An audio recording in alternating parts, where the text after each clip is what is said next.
není to, že já děláme s Petrem v labu a ještě dělám s brněnskýma pixlema, že jo, vlastně, který teď poslední dobou, ale vlastně je to samozřejmě o tom, že se snažíme dělat ty kompromisy třeba, no. Ale, a myslím, že to je většina studentů má buď svý studio, nebo že se snaží vlastně nedělat to tímhle způsobem, ale jo, ale třeba mám kolegu z toho kolektivu, který dělá pro Vodafone prostě, no, který vlastně jako nějak to nevydržel, ale to super, si od něho půjčujeme peníze. Je strašně hodný. No. Já ještě jenom k tomuhle, my v podstatě třeba teď vlastně řešíme nějaký časopis, ale konkrétní vlastně pražský časopis nějaký klubový a jenom jak se tady vlastně bavíme o tom, jaká může mít jako moc vlastně grafický design, co jsme si vlastně ukázali na těch jedničkách, že vlastně nuly se můžou stát jako jednička ve fotbale, tak tohle je takový model, kdy ty lidi vlastně přijdou, i když třeba vydávají časopis poměrně dlouho, který má taky hodně obskurní vlastně název a že třeba jsou schopni a ochotně ty lidi přijdou s tím, že chtějí vlastně jako proměnu jako se vším všudy třeba, jo? Že vlastně najednou ani to jako nevěděli, než přišli jako třeba k nám vlastně, jo? A že najednou se vlastně ten časopis jako přeměnoval, což je samozřejmě návaznost nějakou historii, což je dost složitý vlastně rozhodnutí třeba a tak, takže i třeba potkáváme lidi, takže evidentně jako existují, kteří prostě si chtějí změnu třeba i tohle typu a jsou schopni sami před sebou třeba ustát, jsou schopni do něj jako investovat vlastně, protože ví, že se něco pro ně stane, spíš to dobrý slova smyslu, že se nějakým způsobem promění pro to okolí a to jsou všechno vlastně věci, které jsou samozřejmě daleko složitější a znamená to daleko víc třeba energie nějakého času, ale přijde mi strašně důležitý, přes to nedělám, protože je spousta daleko pohodlnějších cest vlastně, jak z toho dobrosti. Takže to je konkrétní příklad vlastně, kdy před 14 dny tam byla nějaká prezentace u nás a vlastně lidi očekávali, že teda za týden odcházejí s nějakým novým layoutem a tak dále a nebo odcházejí s ničím a najednou se všechno jako změní. No. Ale je to v tom dobrým slova smyslu, jo. Není to vůbec jako, že chceme jako za každou cenu něco změnit. Jo. Prostě tady akorát se ukázal ten název úplně bizarní, nefunguje vlastně vůbec a oni si to uvědomili také, vlastně to je ta jedna z těch chyb, který třeba mají. Jo. Takže to je i to, že ten grafický design dneska fakt jako není tvůrce loga, vizitky a nějakého vývěstního štítu na vizionářství, ale že klidně, jak řekněme, jak má takovou jako moc, má možnost jako té moci, třeba my děláme teď s architektama poměrně dost často vlastně a dělali jsme třeba tady s projektem architektama na Národní technické knihovně, kde jsme třeba výrazně ovlivnili jako fasádu, jo? Že třeba teď děláme s Chalupa architektama, což je ambasáda ve Washingtonu a taky ty architekty nás jako přizývají k tomu, že třeba vzniká vizuální styl, který se třeba vypíná, je to nějaký vypínač, že ten provoz má nějaký svůj charakter a když tam přijde nějaká návštěva, potřebuje vědět, kudy se má vydat, tak prostě máme takový úplně jako blbůzornou věc, jako že informační systém je a není. Prostě, jo. A to jsou taky ty věci, které samozřejmě přijmou jenom architekty, kteří jsou nějakým způsobem otevření a nekupují někde v trafice nějaký usazený systém, infosystém s nějakou gravírováním prostě ve zlato-modré kombinaci třeba. Jo. Takže samozřejmě to očekává nějakou otevřenost těch lidí třeba a znova tady řeknu jako projekty architekty, kteří dělali tady tuhle knihovnu, tak třeba s tou Národní technickou knihovnou, to je přesně vlastně ten model, kdy oni byli schopni jako poslechnout druhou stranu a navíc jako nechat ten barák vlastně výrazně posunout, protože třeba ty podlahy, že to je technický výkres převedený vlastně do reálu, samozřejmě Roman očekává, že tam asi budou parkety, že jo, a to najednou ten charakter vlastně toho domu, a samozřejmě je to velká odvaha těch architektů, že třeba připustí ty lidi, kteří třeba v té oblasti vůbec vlastně se nepohybují, ale jsou schopni se na ní podívat vlastně úplně jiným pohledem, nebo že třeba ten TKčko je třeba 8 logotypů, jo, to si třeba jako a bylo dokonalý vlastně, a to je tak měla třeba fungovat, 8 logotypů neznamená, že to je uživatelsky nějaká nepříjemná věc, ale že vlastně ti uživatelé v těch jednotlivých patrech, my jsme nainstalovali na jako master page, vlastně každý měl svůj nějaký jako logo a bylo dokonalý, že oni ani nevěděli, že třeba opatrovní výš se používá a to je právě ta moc jako toho systému, že oni používají úplně stejný vlastně systém, ale s nějakýma úplně jinýma prvkama a tím, že ho používali, oni se tím nezabývali, tak to je přesně, co může vlastně nejlíp udělat jako infosystém, nebo vizuální styl, že vlastně teď ho používají, jako v těch výstupech je hezký, třeba má nějaký pravidla hry, a zároveň používají ty lidi automaticky, bez vás, jo? To je podstatné vlastně, že my se tam třeba, že manuál ani neměl vzniknout, protože manuál je něco, co je spíš pro reklamní agenturu, která potřebuje vyfakturovat strašnou spoustu peněz a vlastně potom nikdo nepoužívá. Že to nějaká tiskovina, kterou někdo otevře, je tak slepená nějakým prachem, že už ani nejde otevřít třeba vůbec, jo? Takže je taky hezký nějaký objekt. Jo? Tak bude to třeba vznikat ta sada těch logotypů, který jsou vlastně různě blbůzdorně vybraný vlastně zevnitř, že třeba se počítají jenom písmena, jako že to rohovýho, že tam je 49 znaků, no. není to žádná zvláštní informace, když si člověk složil z toho, jo? Ale prostě je to, ten základ je stejný a třeba na základě tohle vzniklo i yoga jako knihovny samotný, jo? Že třeba když se najednou ty lidi přidají vlastně do té hry v úzovkách nějak a vezmou jako za svou, tak to je přece to nejvíc úplně, jo? Že jako nenutíte někoho do něčeho na sílu a ještě mu posíláte fakturu, tak to je smrtelný. Takže tady ty lidi se byli schopni přidat a naopak třeba vykáme nějaké věci, které jsou jako informačně třeba schované, že třeba do dneška x lidí neobjevilo některé věci v tom infosystému, jo? Což je takový jakoby zase infosystém na druhou stranu, ale pokud si někdo tam, a dokonce ještě nikdo nezaběhl rychle, než na ty schody, jo? Takže nechci vás tak dobrý, spíš jsem jsou tak špatný, jako si bych to řekl, ale takže tam spousta vlastně věcí, které v podstatě vizuálním stylem jakoby klasickým žádnou nejsou třeba, ale na prvnou když třeba používám jako jsou slovy jako vizuální kód, což je taky tak zavádící, ale daleko více třeba pokryje ten prostor toho domu, třeba v tomhle případě domu a nějakého i venkovního parteru a je to něco, co vlastně s tím domem nějak komunikuje, nějak prostě na něho navazuje daleko víc vlastně obsáhne než nějaký lavičkový papír. To je vlastně v tuhle chvíli vlastně úplná marginálie v tom vizuálu. Můžeš. Jenom aby jsme nezakecali tu soutěž o ty krabice. Jo, pojďme na to. Tak teď si ještě. Tak za muziku děláme. Teď to jede. Já tady vlastně nemám, ale když se ta krabice vůbec hodila na nářadí. No, to je docela silný argument. Ona moc nevydrží, to náš, jako nevím, těch věcí. Mně se byla u nás jedna buchta z oděvu, kdy se zase hrozně líbila na boty. No, nedostal žádný. Dopadneš úplně stejně. Já jsem to mám přimočený tohle. Tam ještě byl někdo, kolega v modrým, se chtěl zeptat, tamhle? Dáte mi krabici? To není tak banální. Ale je to dotaz. Nedáme. Co dá? Pak ještě někdo tamhle? Ale pokud se dlouho učíte a jak ještě dlouho chcete učit? Je to docent, není profesor, že? Učit tak dlouho, až bude profesorem. Aby se naplní ta... To jsi říkal už, ne? Já jsem to odpovídal tady panu Peškověc, ale moc dlouho ne. No tak aby jsme je nevezli zpátky ještě. No, ale tak to byla jediná taková otázka, která byla jako dětská, ale... Co? Ne, já jsem odpověděl. Ty jsi to slyšel, to jsi taková přeslechlo, že jo? Já jsem odpověděl panu Peškovi. No, dobře, skvělý. Však to bylo zepty. Můžete. Používáte 12 hodiny? My máme takový jako digitální, takový jako panelek. Máme vlastně tak jako v knihovně jsou poměrně velký čísla. Jak užíváme. Že nemáte hodinky, tak jsem si říkal, jestli jste nezapomněl pověsit. Ne, Ty používá nemažnák. Ne, tohle používáme Venca Sloup, ale... Ty pinky, no. Nepoužíváme, no, ale tady tyhle ty fakt jako fungují, že vás ještě nutí vlastně přijít jako blíž, abyste udělali přes ty čas. To takhle vypadá, že tam je tu 12, no, což je to pravda. Ty, já bych třeba našel ani ty hodinky, na to, že bych se pak na něčeho podíval.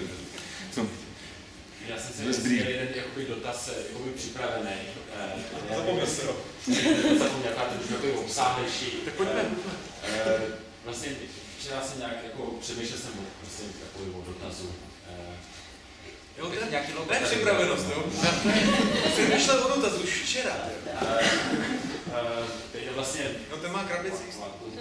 Raději pěkně, spořádaně, poklidně, věcně, rozvážně, hezky a klidně docházíme spolu před již zmíněné pekařství s honosným zlatým nápisem, kde se oba...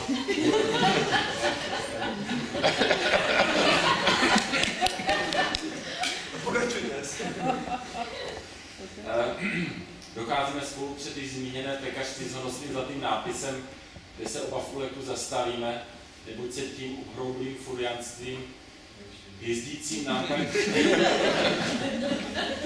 tak milý obraz krajiny cítíme na nejvyšší druh rozesmutnění a stejnou měrou upřímně jsme udiveni. Bezděčně jsem zvolal pro Boha, jak nemá člověk cítit rozhořčení při pohledu na ten firemní nápis, když je výrazem čirého barbarství a propůjčuje okolí lakoty, hamižnosti a ubohého zesurovění duše. Má snad pekařský mistr v skutku zapotřebí vystupovat tak velkolepě, zářit a blíštit se na slunci svou pošetilou anoncí jako nějaká pochybná a parádivá ženská. Ať raději peče a hněte svůj chleba v počestné, rozumné skromnosti. v jakých podvodných poměrech to začínáme žít, když obce, sousedy, úřady a veřejné mínění nejenže trpí, ale naštěstí ještě chválí to, co uráží jakýkoliv smysl pro vlídnost, krásu a poctivost. Co se korupně napaduje, myslí si, že si musí dodávat směšnou a žalostnou hadrnickou reputaci, jenž na 100 metrů daleko vykřikuje, to jsem já, mám tolik a tolik peněz a vyhrazuji si právě být nepříjemně nápadný. Svou protivnou okázalostí dávám sice najevo, že jsem hulvát, tlupas a mizera bez špetky vkusu. Nikdo mi ale nebude zakazovat, abych se takhle furiansky choval. Mají snad do daleka svítící, nechutně vykoupačná zlatá písmena, jakýkoliv přijatelný, poctivě ospravedlněný význam, či sebemenší přirozený poměr ke chlebu ani nejmenší. Ale to, co je důležité, vlastně, co mě vlastně přimělo k této otázce, jako ten text. A to vlastně, lékaři mají svého Hippokrata, restaurátoři, nějaký etický kodexy, existuje něco vlastně v rámci, nějaký etický kodex v rámci grafického designu, je vlastně společnost, pro kterou byste a priori odmítl vlastně tu spolupráci, nebo je takový člověk, jaký morálka důležitá nebo zastoupená vlastně v oblasti grafického designu. Na to, že to bylo tak dlouhý, no jo, to André byl silný určitě. Já jsem tady nedočet. Ne, tak jako rozhodně neexistuje nějaký kodex, nebo já teda rozhodně nevím, jako, že by existovalo něco.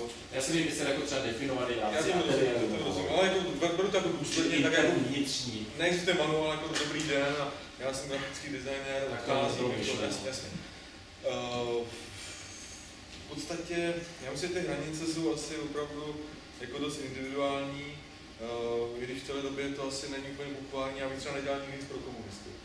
To mám třeba jako jasno poměrně. A to je tak asi všechno.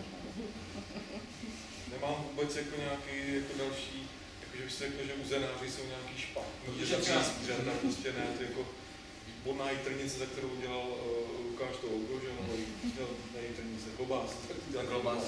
Že velmi často třeba v rámci nějaké diskuze třeba na poli výtvarného umění nebo to volné umění je vlastně jakoby do které galerie vstoupit.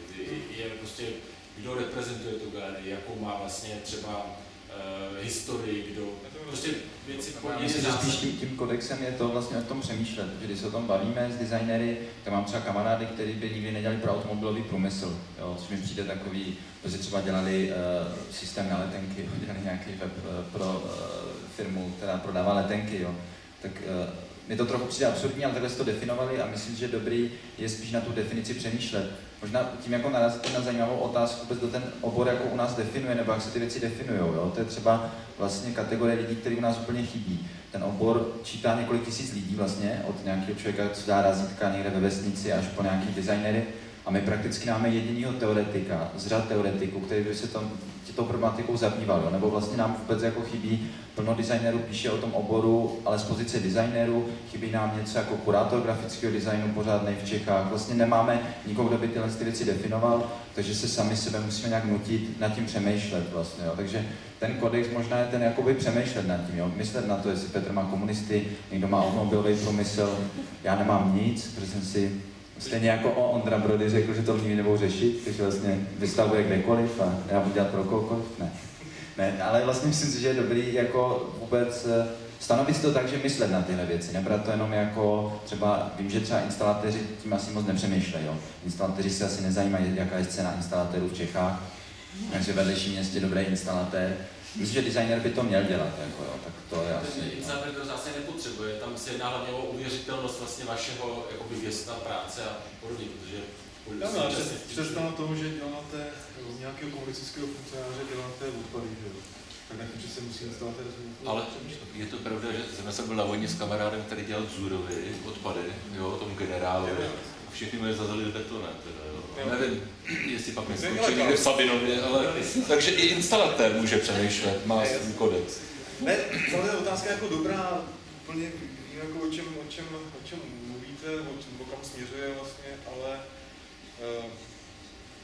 to je jakoby převoditelný, že na jakýkoliv vlastně obor a pokud je takhle snadno vlastně převoditelné do taky obecné roviny, tak je to o něčem, čemu se říká jako morálka, že něco, co má zcela evidentně každý posunutý nějakým jiným způsobem, což je možná odpověď na to, co se děje kolem nás tady, že ve spoustě různých dalších oborů, něco, co je opravdu nějaká sociální inteligence, jako věci, které prostě vlastně najednou dostali strašně jako zahulit a jsou někde spíš v koši nebo nějaký periferii a jsou každopádně takhle rozevřený, že už to nedá jako říct, že prostě když někdo, já nevím, nelže a nekrade a platí faktury všechny a chce složenky mít jako včas, jo, a sousedovi nestrká pod, já nevím, kam co, něco strká prostě někomu, že jo, že to je něco, prostě, co vlastně najednou samozřejmě úplně zmizelo jako v obecné nějaké rovině a že se tím určitě potýká jako kritický vize, není v tom nějaká zvláštní jakoby výjimečná entita lidí, jo, že si myslím, určitě tím oborem se dají dělat jako docela velký peníze, takže samozřejmě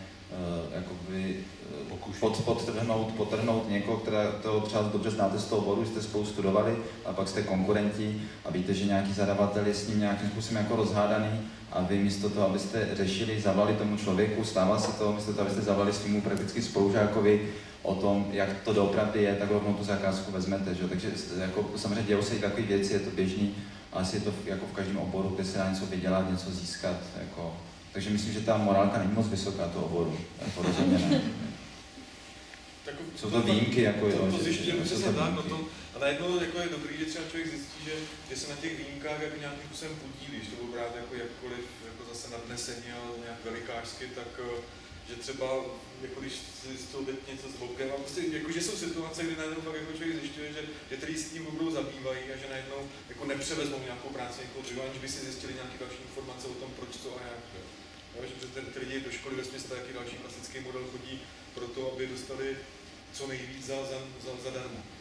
To se třeba taky snažíme vlastně úplně jako skoro otáčet, jo? Že mnohdy ten svěží vítr, čerstvý maso a všechno, co s tím souvisí, je vlastně k nezaplacení, no? Že třeba se to snaží otáčet v tom, že jako říkáme fakt jako ceny, které jsou takzvaně jako komerční a myslím, že by ty lidi se na to měli zvykat, že vlastně to je něco, co je normální, prostě ta společnost si vymyslela peníze, tak prostě proč bychom se tvářili, že jsme jako umělci, kteří s baretami děláme loga, že to prostě není, protože to je taková jakoby výchova zároveň vlastně k tomu, že máme jakoby nějakou cenu, a to zase zní jako nafoukaně hrozně prostě, ale je to tak, takhle ta společnost je nastavená prostě, aby jsme jakoby nějaká entita nějakých řemeslníků, který se prostě nějakým kodexem v úzovkách prostě řídí, mají nějakou kvalitu, jsou nějak jako hierarchizování třeba budí, že nějakýma je víc práce a kvalitní, za někoho to ještě čeká třeba a tak dále, tak prostě jsou tam nějaký rozdíly, ale myslím, že přijde hrozně jako důležitá vlastně zpráva, že taky, že škola neznamená práce zadarmo, to je taky dost jako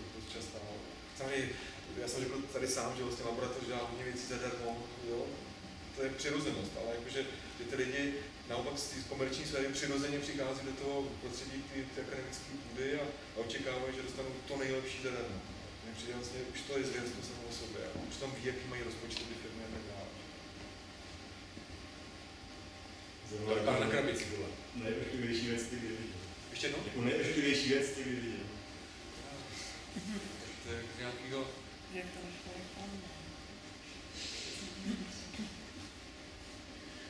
Ty se všechno líbí. Tak to fakt to nevíš. Já myslím, že když je člověk sám ze sebou spokojený, tak vždycky na něco jako hezkýho najde na všem. Jako. No právě, že tam jako často stává, že mi to tak strašně líbí, až jsem zjistil, že se mi to líbí. Tak to je úchylka, ale to by se to ne, fakt takhle to nevím, no. To je dobrý, nejsme úplně speciálně s Lukášem typové do nějakých těch televizních pořadů, kde tyhle věci asi jsou běžný úplně, že dobrý den, kolik je hodin nebo něco děláte hodinky, že co se vám nejvíc nelíbí. Ne, fakt nedokážu na to odpovědět. No je fakt, že na tyhle patetické témata je to takový strašně, že jo, to je... Ty to víš, jo? Neodpověditelný. No nevím, jako právě, že... A kdybych to říkal, že se třeba stojí otázky toho vyzajímavé, to bylo jako jasně. Tak to je asi fakt věc jako názoru, něco se mě může jako nelíbit. Líbí se vám naše logo? No, nelíbí. No, jasně. A vlastně se mi na tom nelíbí přesně to, co jste popsal, když jste to říkal, vlastně, že to je obrácený. Já se na to neptal ani, jestli Tak ono to nemělo být, jo, to jsou já prostě nevím, ale pokud to má, pohledy. samozřejmě může to mít ten svět, jakože, když jste říkal, pařec, nebo... Ne, já si myslím, že si naběhnu, ale právě jsme to strhali. Že to je vlastně otočený. Ale není to prostě tak nemělo být, to říkám, co na tom lidi vidí. Je to ten čtverec teda barevný, není černý už, je tam postup, je tam nějaký, je tam ten flek, no. No, to je, ono vždycky asi fakt daleko snaží se bavit o toho konkrétních věcech, jako je třeba to logo tady, někdo třeba tady, aha, někdo se hlásí. Já se omlouvám, bude za 10 minut asi Tak poslední ještě dotaz tam si dáme. Zrcadlo. Já v tom síle strany jdou jako pecně teda. No, máme zrcadlo, jak máme měli zrcadlo? To je všechno.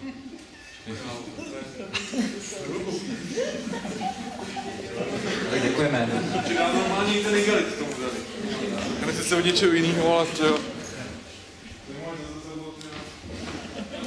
Máte teda nějakou? Já jsem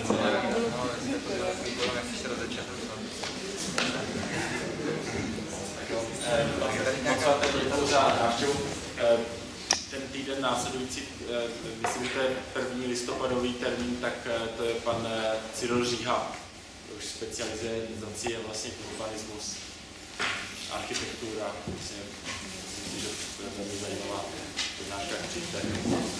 Děkuji.